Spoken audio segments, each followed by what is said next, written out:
안녕하세요. 맛있는 코딩입니다. 이번 시간에는 럴프 함수의 활용에 대해서 알아볼 건데요. 리니어 인터폴레이션의 약자로서 선형 보관법을 뜻하는 럴프는 생소한 이론과는 반대로 우리도 모르게 아주 많은 곳에서 사용이 되고 있는 함수입니다. 가장 대표적으로는 애니메이션 효과를 만들 때 주로 사용이 되는데요. 예를 들면 웹에서 부드러운 스크롤 효과를 구현할 때 마우스를 따라다니는 커서를 부드럽게 따라오도록 할 때, 또는 2D나 3D에서 캐릭터의 방향 전환을 부드럽게 만들고 싶을 때 등등 부드럽게 자연스럽게 애니메이션 효과를 구현하기 위해 이 럴프 함수를 많이 사용하고 있습니다. 그럼 이 럴프 함수가 어떤 건지 원리를 알아보고 마우스를 부드럽게 따라오는 커서 이펙트를 럴프 함수를 이용하여 구현해 보겠습니다. 우리가 마우스를 따라다니는 공을 만들어 본다고 했을 때 다음처럼 마우스를 왼쪽에서 오른쪽으로 움직이면 일반적인 방식으로 코드를 짜게 되면 이렇게 공이 마우스의 위치와 똑같이 이동하게 됩니다. 하지만 럴프를 사용하게 되면 이렇게 공이 마우스의 위치로 부드럽게 쫓아오도록 만들 수가 있어요. 예를 들어 마우스가 시작 지점 S에서 끝 지점 E로 이동을 했을 때 우리는 끝 지점 E와 시작 지점 S 사이의 간격에 30%만 이동을 시키고 30% 이동된 위치를 다시 시작 지점 S로 잡고 E와 S 사이의 간격에 30%만큼을 다시 이동시킨 다음 이것을 계속 반복하게 되면 이렇게 이동된 마우스의 위치로 야금야금 쫓아오면서 부드러운 애니메이션 효과가 만들어지는 것이에요. 그럼 마우스를 왼쪽에서 오른쪽으로 움직였을 때 30%만큼씩 반복적으로 이동시키기 위해서는 어떻게 해야 할까요? 바로 반복하면서 실행이 되는 함수, 예를 들면 setInterval이나 또는 request animation frame을 스스로 반복하도록 만들어서 그 함수 안에서 시작 지점 S와 끝 지점 E 사이의 거리 30% 지점만큼 공을 이동시키는 코드를 쭉쭉 다음처럼 반복하게 되면 이렇게 우리가 원하는 결과물이 나오게 됩니다. 그렇다면 S와 E 사이에 0.3 지점과 같이 특정 지점의 값을 어떻게 구해야 하는 걸까요? 구하고 싶은 위치를 P라고 했을 때 S 지점의 값에서 E-S, 즉 두 지점 사이의 거리값에 0.3을 곱한 값을 더해주면 바로 두 지점 사이 0.3만큼의 위치값이 됩니다. 지금 구한 것이 럴프 선형 보관법의 최종 결과물인데요. 이름만 어렵지만 실제로는 너무 간단하죠. 이 계산식에 0.3이 곱해진 것을 풀었으면 다음과 같고 여기 S 값을 계산해주면 0.7S 더하기 0.32가 되겠죠. 그리고 이 0.7S를 다르게 표현해주면 이렇게 1-0.3S 더하기 0.32와 같이 되는데 이게 선형 보관법의 식이에요. 위키백과에서 1차 선형 보관법 시 다음과 같이 설명이 되는데 D1을 0.3, D2를 0.7이라고 생각하고 보면 쉽게 이해하실 수 있을 거예요. 2차 선형 보관법도 특별한 게 없는 것이 방금 0.3 지점의 X값을 따로 구했듯이 0.3 지점의 Y값도 똑같은 공식으로 구해주게 되면 위와 같은 그래프 형태가 됩니다. 즉 시작 지점과 끝 지점을 알고 있을 때 특정 위치의 값을 예측하는 게 이 선형 보관법의 핵심이에요. 그럼 이제 원리에 대해 알아보았으니 마우스를 따라오는 부드러운 커서를 구현해보고 마무리 짓도록 하겠습니다.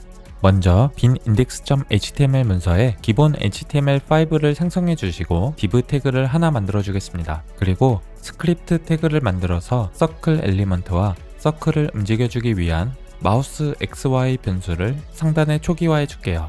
그러고 마우스 무브 시 마우스 X와 마우스 Y에 클라이언트 X와 클라이언트 Y 값을 넣어주고 서클 스타일의 트랜스폼으로 마우스 X와 마우스 Y를 넣어서 잘 이동이 되는지 확인해 보겠습니다. 이렇게만 하면 럴프가 적용되지 않은 일반적인 방식인데요. 아까 설명한 대로 리퀘스트 애니메이션 프레임 함수를 활용해서 럴프를 만들기 위해 다음처럼 제기 함수를 구성해서 프레임 함수가 반복적으로 실행이 되도록 만들어줍니다. 마우스 X와 마우스 Y가 끝 end 값인 것을 알고 있으니까 그럼 스타트 값도 함께 있어야겠죠. 스타트 값도 마찬가지로 상단에 임시로 0으로 초기화를 해준 다음에 매 프레임마다 스타트 X에서 마우스 X까지 5%씩 이동을 시켜주도록 할게요. 럴프 함수는 아래에 정해주도록 하겠습니다. 마찬가지로 Y도 똑같이 적용을 해주기 위해서 start Y를 다음과 같이 구해서 translate Y 속성에 넣어주겠습니다. 이렇게 하면 벌써 아주 심플하게 부드러운 마우스 커서가 구현이 완료가 되었는데요. 같은 원리로 여러분들께서 스크롤 이벤트를 활용하여 부드러운 스크롤을 한번 만들어 보시는 것을 추천드립니다. 이번 강의도 유익하셨다면 구독과 좋아요 부탁드리면서 여기서 영상을 마치도록 하겠습니다.